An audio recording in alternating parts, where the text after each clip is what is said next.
It's the Bulls Podcast, episode 52. Hey, Chicago Bulls fans! It's time for your Bulls Podcast. Here are your hosts, Marcus Couch and Wyse Black. Welcome to the Bulls Podcast, coming to you from bullspodcast.com. This is where we bring you the latest news, reviews, rants, rumors, and opinions on the players, coaches, and front office of the Chicago Bulls. My name is Marcus Couch, and with me is my co-host, Mr. Wyse Black. Yes, sir. What's going on, Marcus? What's up with all my Bull lifers out there, man? As always, I'm ready to go. Let's get it. All right, this week we are pleased to present regular contributor Kenyatta Wright to the show. K-Dub, what's going on, brother? What's up, Bulls Nation? I'm under the weather. I'm going to try my best to do this pod. All right, well, we appreciate that, and you know that's how far Kenyatta will go for Bulls fans out there. Probably not necessarily for the Bulls themselves, but time will tell in this episode. We've got several topics, including a Bulls versus Celtics rundown, some brief Bulls trade rumors, state of the Bulls, and some game predictions for the coming week. And we got all that right after this quick timeout. Bulls fans, remember to follow the show on social media at Bulls Podcast and at bullspodcast.com.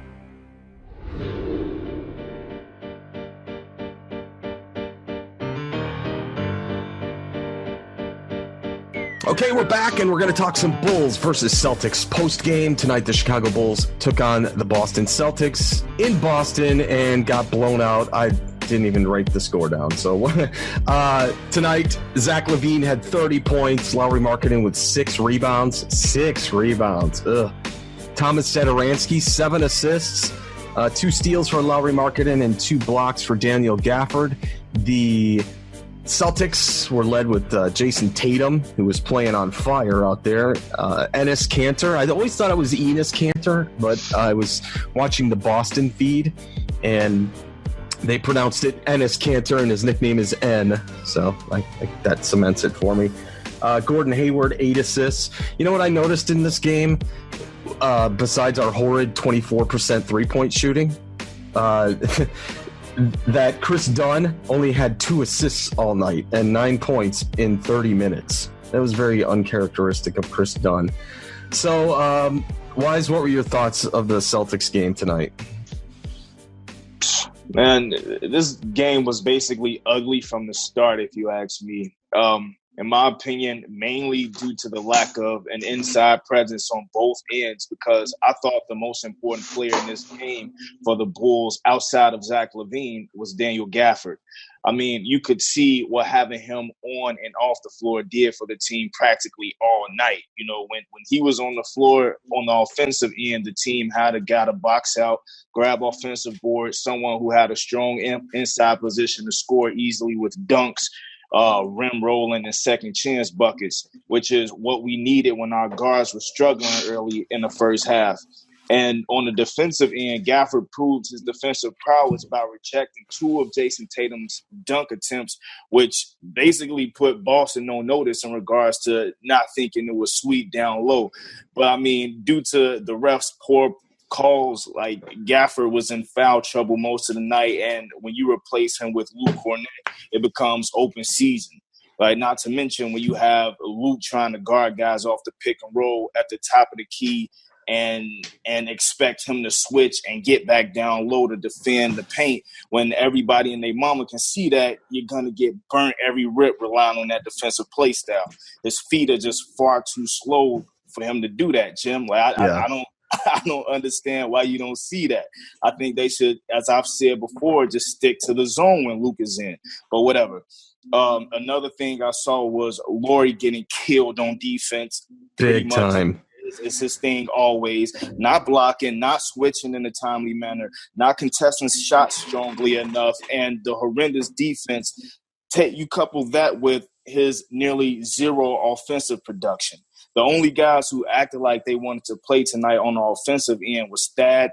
You know, like, I thought he did his thing coming off the bench, and Zach LaVine in the second half. Nearly everybody else, like, basically was off like a switch, man. Whenever they did try to make some runs, it would it really wouldn't amount to nothing because, I mean, they really couldn't sustain a strong enough defensive presence either. So, I mean, it basically turned out how we expected, Marcus, with a big fat L.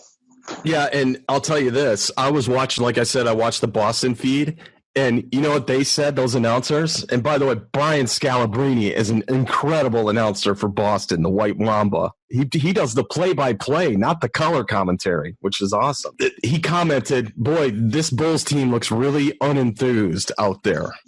And that was a telling observation to tell the Boston audience. Yeah, and that's something that our announcers would never say. Kenyatta, what was your take of this Boston Celtics Bulls 12-point loss, 113-101? Well, one thing I found interesting is that the Bulls continued to fight and fight and fight, and I could contribute that to Zach LaVine's points and that's contributions. But one thing I find really weird is that the Bulls lead the league in steals. At 10 a game. I don't even know if you guys know that. They lead the league in steals.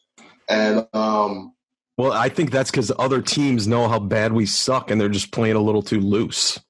But then you got Chris Dunn as number 2 in defense. Yeah, and I think that's why we get so many steals. I don't who else is getting steals on the team? I think the reason why we lead the league in steals but we still suck is because the second chance points, you know, it goes under the radar that, you know, we're the NBA league leaders in steals, but we can't, you know, stop the second chance points. And that's what, you know, was happening tonight with Boston.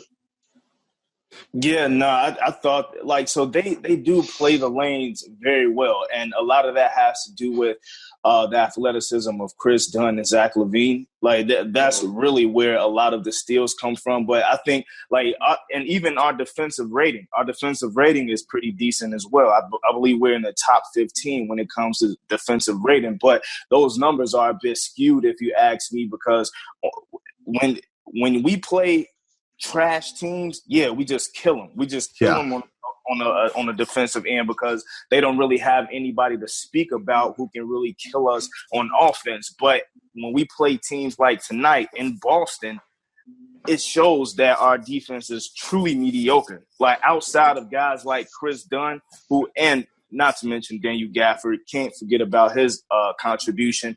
But outside of those two guys and Wendell Carter Jr., when he's out there, they really don't have a whole lot of help outside of that, at least when it comes to like help defense. I do like Zach LaVine's on-ball defense. We even saw it tonight a couple times when he was sticking Jason Tatum. His on-ball defense is pretty solid. He has it there. But when you just talk about overall defense as a whole when it comes to this team, they're trash on most nights when they're playing adequate teams. Well, let me tell you something. Let me make one point before you go, Marcus. One thing I want to see the Bulls do, and I feel like is the reason why their offensive system is not as efficient as it could be. I feel like they need to move the ball a little faster instead of dribbling the ball as much. Every time the ball gets to a certain player, they dribble the ball and it just sticks. We have to get that ball moving, man. I feel like less dribbling and more moving the ball. We have to get the defense on their heels. And make the ball movement less predictable than it is. Now, I see it from the vantage point, obviously, from the camera view up high, you know, as does the television audience. However, you can tell in these screens and everything else exactly who the ball is going back to and who, you know, we're lousy at the pick and roll. So the passes are predictable. You're never going to go on the inside guy. You're always going to do the kick out and usually out to the elbow or the corner, one of the two. It's never at the top of the key or anything like that.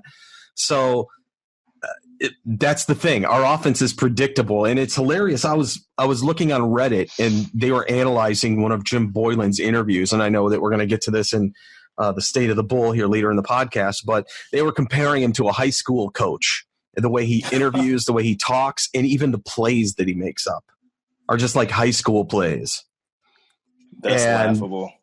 Yeah. So I am actually going to ask my high school friend Paul, who coaches a girls' high school team if he thinks the Bulls scheme is anything that his girls' team couldn't run after a couple practices. I don't know. We'll see. Okay, so I bet I'm going to get that answer. I will actually have him call in with that answer. All right, so we're going to take a quick break after talking about this disgusting game, and we're going to come back and talk about a couple of Bulls trade rumors. We'll do that right after this. Hey, listeners, if you haven't subscribed to the Bulls Podcast YouTube channel, it's something you need to do right now. You can just search for Bulls Podcast or go to youtube.com/Bulls Podcast and subscribe. We're active with our subscribers and our commenters in every single episode, and I personally respond to every single comment we get. So if you're not subbed up to us in YouTube, please help us out and give us your subscription. Yeah, guys. Also, throw us a few likes on the content we've added for you there, too. Help us out, people. You can also search for us on YouTube or go straight to youtube.com/Bulls Podcast and click subscribe. It will definitely help us out a ton. All right, we're back. Let's talk some Bulls trade rumors. So it's that time of year again, the halfway point of the season. Boy, it seemed like, Wyse, didn't we do this just about this time last year, right? This is going to become an annual event right after Christmas. It's like the after Christmas sale, except we're talking about players. And the first player on the chopping block is Denzel Valentine. It may not be the move that makes the team an instant contender, but it's clear that Denzel Valentine needs to be traded before the trade deadline this season. It's not his fault. He's a decent player, but it's just that both sides, both ownership, front office, and Denzel seem to want to move on. He's had limited minutes this season, despite the Bulls being kind of thin at forward due to injuries. But even recently, Boylen said, hey, you're not going to get any tick whatsoever. So in an interview with the Sun-Times, he said, I'm definitely not happy about it. I'm a competitor. I want to play. I want to be productive. I want to help the team win, but that's out of my control. Boylen kind of told me a couple games ago that I was out of the rotation. He didn't really say why. Man, what a loser move, man. That sucks. Valentine kind of trailed off after that in the interview and didn't say anything more about Boylen's conversation about his spot on the team. He doesn't want to burn the Bulls, obviously, because he really doesn't know what's going to happen. We may not be able to get much in return for Denzel Valentine, but if they could just get somebody that would fit into the rotation and actually get some minutes, that would be an improvement. Even if it's just an end-of-the-bench type guy that would actually get some play at the end of the game, I think that'd be a better fit. So, Kenyatta, what do you think if we traded away Denzel Valentine? Depends on if we got back for him. If we got a serviceable shooter back for him, I think that would be a good idea to do that. I don't know. I felt like Denzel, he was doing pretty good, last month or so. What do you think, Wyse? Yeah, no, I definitely agree. Like you said, as long as we get a shooter, that's exactly what he is. He was doing damn good while I saw him out there. And listen, I ain't necessarily the biggest, Denzel fan either, but I still see the value in having a guy who can play, make, and shoot an above average percentage from deep.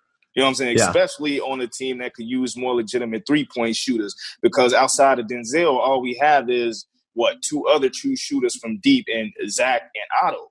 Everybody else, such as Laurie, Kobe, Dad, and guys like that, they can knock down a three from time to time or get hot in the case of Kobe, and Laurie, but they still aren't consistent enough to make teams afraid of us from deep. And the fact that Denzel is out of a rotation that lacks bodies on the wing, more so, I guess the small forward spot is just absolutely laughable, man. Now, look, don't get me wrong. I can understand starting Chris Dunn over Denzel at 3 due to his lack of defense, but looking at Chandler Hutchison's production level in comparison to Denzel's, there's no reason Hutch should receive more tick than Denzel, because it's not like he plays great defense himself. But not only that, Hutch damn near gives you absolutely nothing on the offensive side, outside of maybe a couple slashes for Deuce, which is usually few and far in between. It's just silly to me, man. Now look, if their goal is to trade Denzel because they don't want to pay him, seeing this is the last year of his rookie contract, then cool. But their method is still ass backwards, because if that is the case, you're not allowing other teams to see what he can do. You're essentially making his trade value non-existent. So I mean, come on. I think Jim Boylan is making this personal. That's what I think. I think he don't want to put his foot in his mouth because he went out in public and said that he wouldn't give Denzel Valentine time because, I don't want to. He never really gave a real reason why he's setting him. He's setting him. So I feel like he wants to keep this thing going to prove that he's right. But in reality, he's not right. Exactly. And to your point about him not giving a reason as to why he's benching Denzel, in the quote that Marcus just finished reading, Denzel basically said he didn't give him a point the second time. After, like you mentioned, Kenyatta, he was playing pretty decently when he was out there. Now, he came in hot, like just flaming hot. He had something to prove. Now, he tailed off a little bit after like a few games of just being hot, but still, nonetheless, I thought that his production level was higher than Chandler Hutchison, who just got like 15 minutes tonight. Yeah, I'm not big on Hutch anymore. I'm just not. I'm not on the Hutch train. Nah, not. I mean, look, I used to like Hutchison, but one, he's far too injury prone, and two, when he is out there, like he looks scared. If you ask me, yeah, like he chucking up weird little floater shots. Once it was one possession in this game where he got an offensive rebound and he just threw it up instead of like trying to create. Like, bro, you're a forward, bro. Like, use your skills. Try to dribble out and take a guy off the dribble or something. Play some one-on-one games, something. But he just has no skills when it comes to creating his own shot. He can't really shoot from deep. He can't get past a guy off the dribble. So, I mean, Chandler Hutchison is essentially just a slasher. That's all he can do. Yeah, and we don't need that right now. That's not the mold in this team. All right, second trade target would be to acquire Detroit Piston center Andre Drummond. And either Valentine might be in this move or he might not, but if the Bulls could actually pull off a trade for Andre Drummond, this would be amazing. Andre Drummond. What's that? I wouldn't want that trade, and I'm going to tell you why when you finish. I was about to say, let him finish. No, I'm going to let him finish. No, I'm saying because I agree with you, but I want to finish hearing what he got to say. So despite Drummond playing in his 8th NBA season this year, he's still only 26 years old. He's got a player option he could exercise for the 2021 season, but he could be an unrestricted free agent after this season anyway. So it would require a lot from the Bulls to get Drummond, but the report suggests that the Pistons are just determined to trade him before the trade deadline this season. The Bulls could make an offer, as it seems that other teams are already pretty interested. Now, I would want to package this deal and make it a blockbuster and get Derrick Rose in here too. So, Kenyatta, what's your thoughts on Andre Drummond? I feel like Andre Drummond's game is too much. It's based at the rim. He's not good defensively as far as guarding the perimeter. In this day and age, in this time that we're in, Canner centers like that. Those are the kind of centers that the Bulls would need, that can go out to the perimeter and guard the 3-point shooters.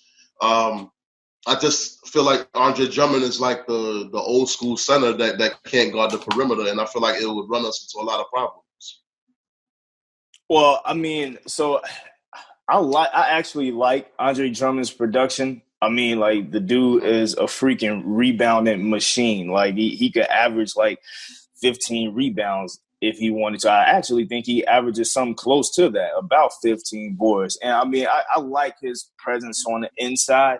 You know, I like that he can be just a walking bucket down low. You know, it ain't a whole lot of centers in the league that actually can score an easy deuce down low, you know, playing that back to the basket game. So like you said, he is a traditional center. You know what I mean? But, I don't necessarily think that that's a bad thing in today's game just because you got everybody that's trying to do the opposite. Everybody wants a center who can shoot threes and this, that, and the other, which is why I feel like so many teams' efficiency is so low these days. But I actually would like a guy who we could occasionally throw the ball to down low and get an easy deuce. So, I actually like Andre Drummond's game, but my thing is I don't see the Bulls even attempting to touch this trade opportunity with Drummond. One, because they're too cheap and they wouldn't want to pay him.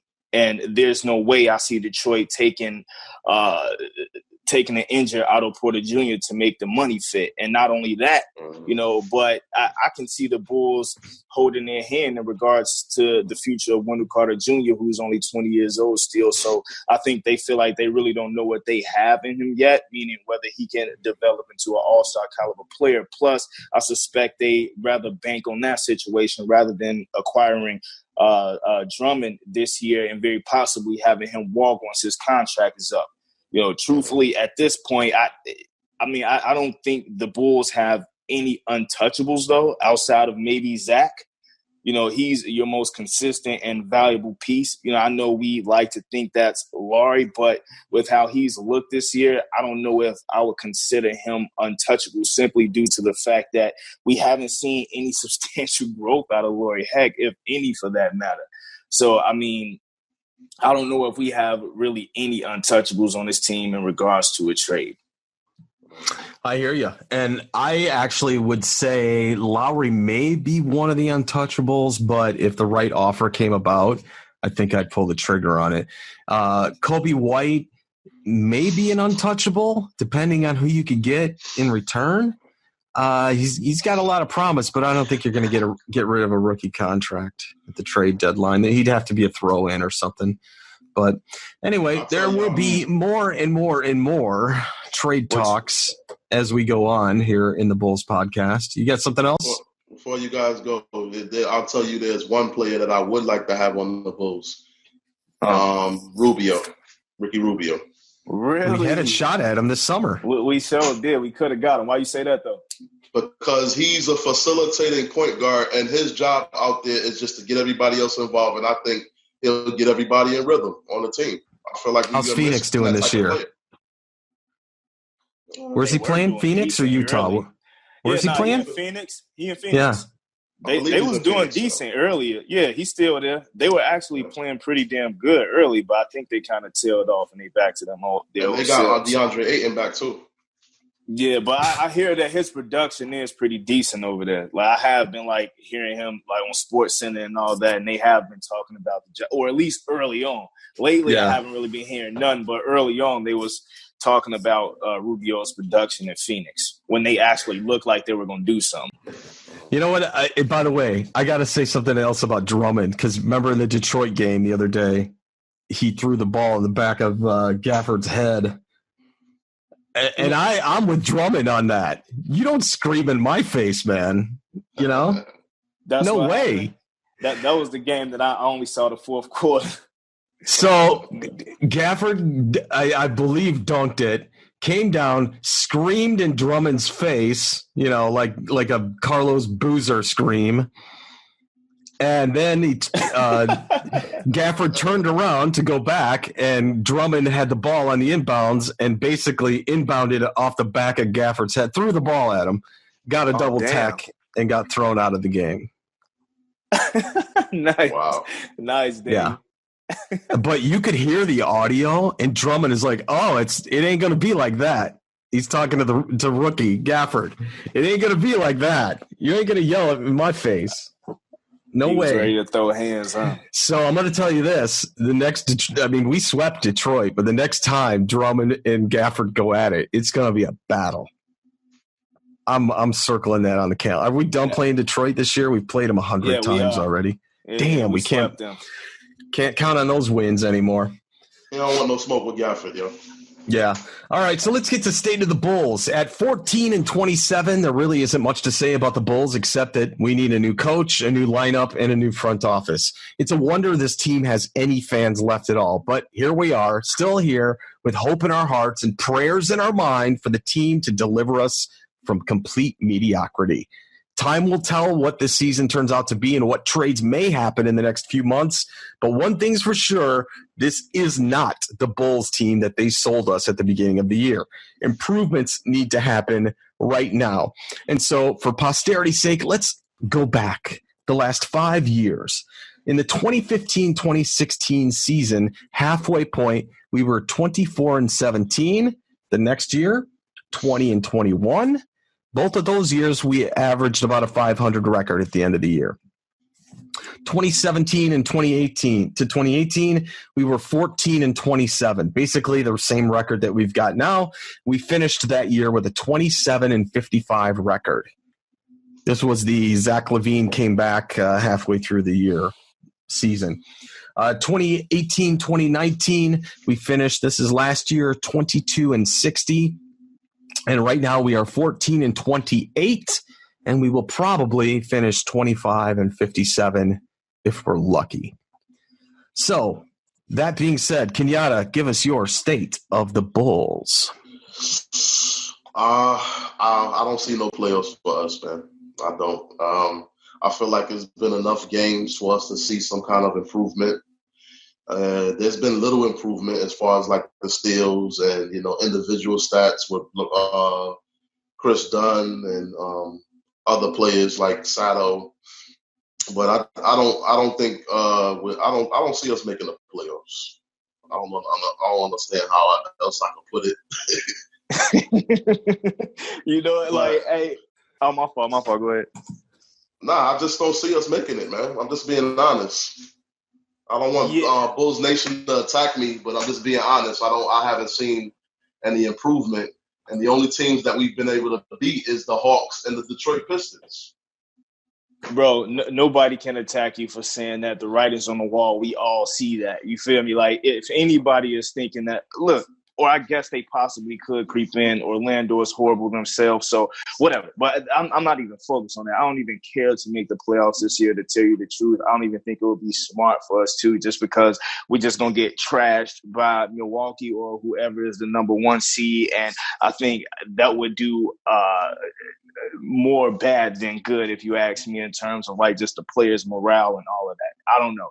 But, I mean – yeah, like you said, Kenyatta, I don't know what else to say anymore when it comes to the state of the Bulls, man, because it's almost like beating a dead horse. Like, I already gave my New Year's resolution, which is to sweep everybody in the front office, from the coach all the way to ownership. I wish that they could just sell the team. I'm so sick and tired of watching this mediocrity on the court, because for this franchise to be as historic as it is, there's no way that we should be as moribund as we have been for so long. Well, I think it's just laughable. As a matter of fact, it ain't even funny no more. Like, I'm tired of even saying that, because I'm done with this. How I'm done with the front office. I'm not done with the team. I love like guys like Zach LaVine. You know what I mean? I really think it's a shame.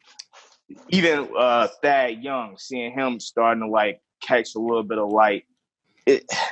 And I really think that the lack of his production has a lot to do with how this year has just been going. So, I mean, it's not the players who I have a gripe with. It's mainly the front office. And, I mean, it's just sad to see these guys really subjected to this trash that they have been subjected to for so long now.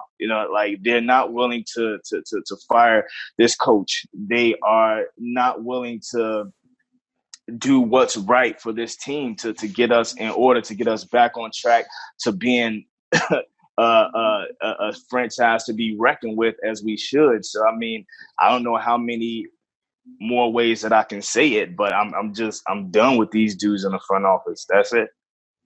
Yeah. Now, I got really upset again when I was reading some of the things that have happened to the Bulls just since training camp, I was reading again how Boylan had the players all punch in with a little time clock in their card because it reminded him of the time that he worked and had to punch a clock. Bro, you're talking about 20-something-year-old kids here who their only job in their entire life has been playing basketball. Millionaires. I feel like that was a turning point. That was a turning point right there. It's like, dude, you want to connect with these guys? Come on, man. Stop treating them like like they're just stocking shelves for you, man. That's sick. Boylan is one of the most cliche coaches that I have ever seen. I feel like he takes little stuff that he sees from movies. Like he probably saw Remember the Titans or something like that, Glory Road or something like that, and he's trying to implement it in this team.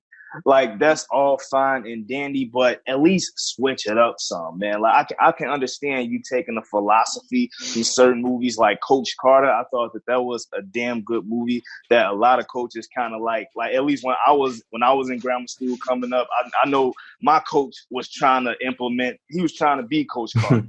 Yeah. He legit was trying to be Coach Carter. So I get that. You can find some nuggets from watching movies and stuff like that. But with him, it's just like he just takes it overboard.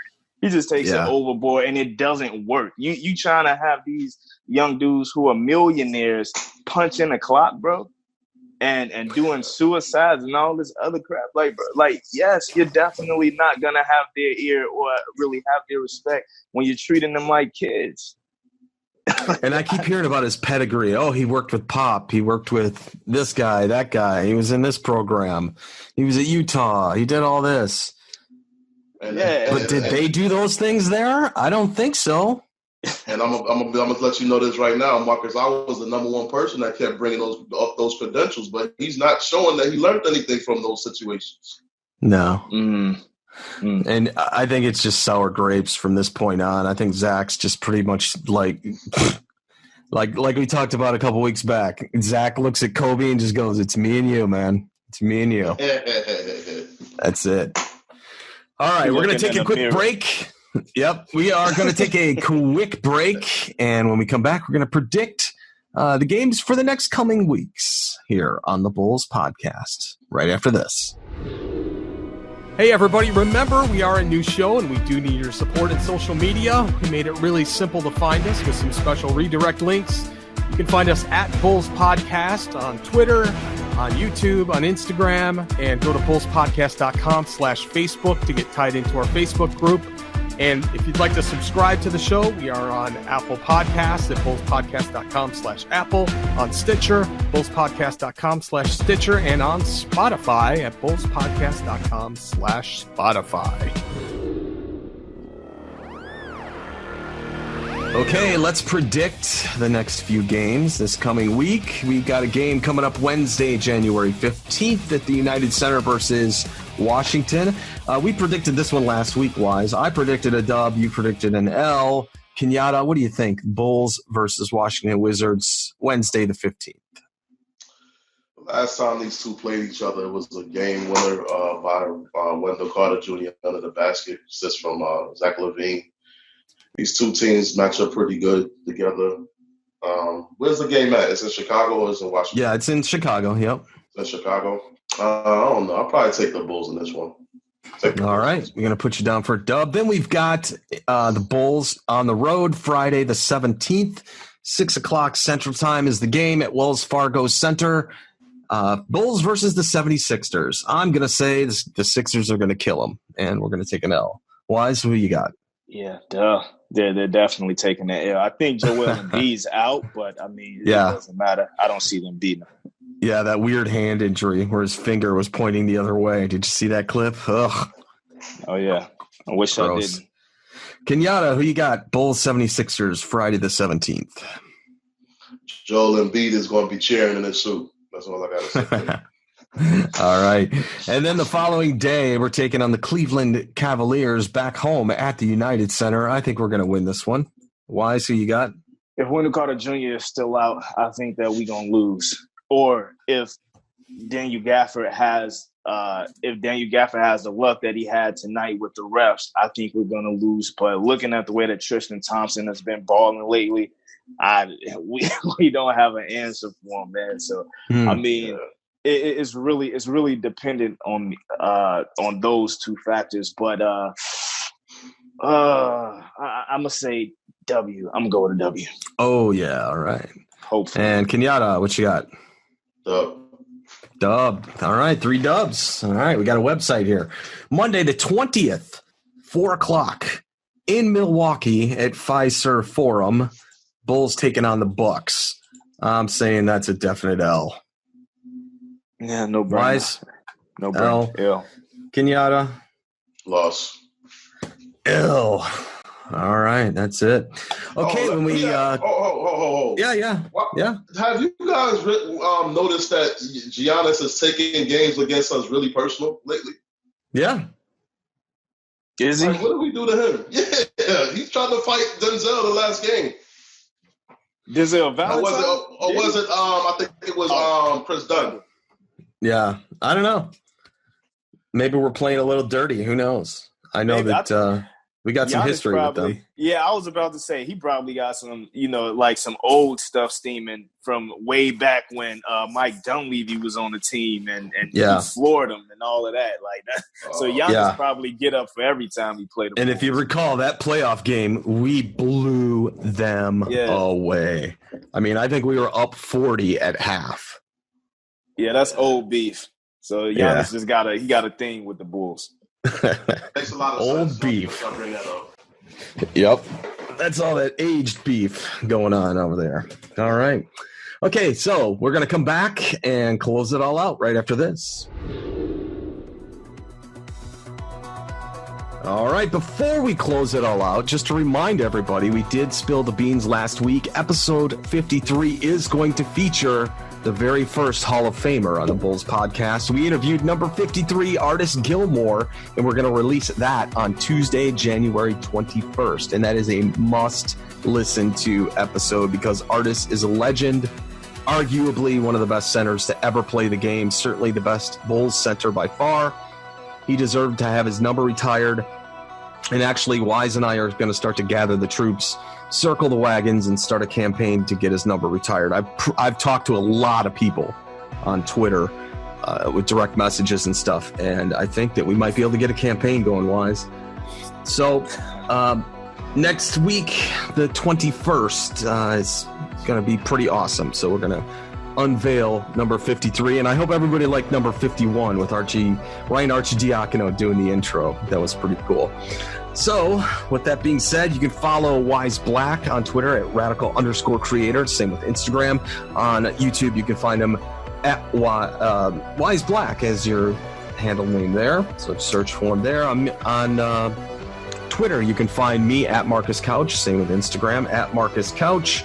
You can follow the show at Bulls Podcast. And Kenyatta, what do you got going on these days? Where can we find you? I'm still trying to put together my podcast, and you can find me on Twitter at Kenny Wright 31, and that's about it. If I'm doing too much on my Blue Line Sports website, still writing for them as well. All right, sounds good. Until next time, Wyse, closing thoughts. I forgot you, buddy. No, it's all good. I thought you did a perfect outro. Cool. Peace, Chicago. Well, let me just say this. Okay. I believe that I'm going to say this to Bulls Podcast Nation. These guys carried me today. I'm sick. I feel like I'm about to die. These two guys carried me today. They got the best podcast around. Yeah, it's like the Jordan flu game. We got you through it. Well, my boy. Get the followers up, man. Get the followers up, man, you know? Yeah, we're trying. All right. Until next time, thanks for listening. Go Bulls. Go Bulls. Go Bulls. Hey, Bulls fans. This is your Bulls championship announcer, Ray Clay, saying so long, everybody. Go Bulls.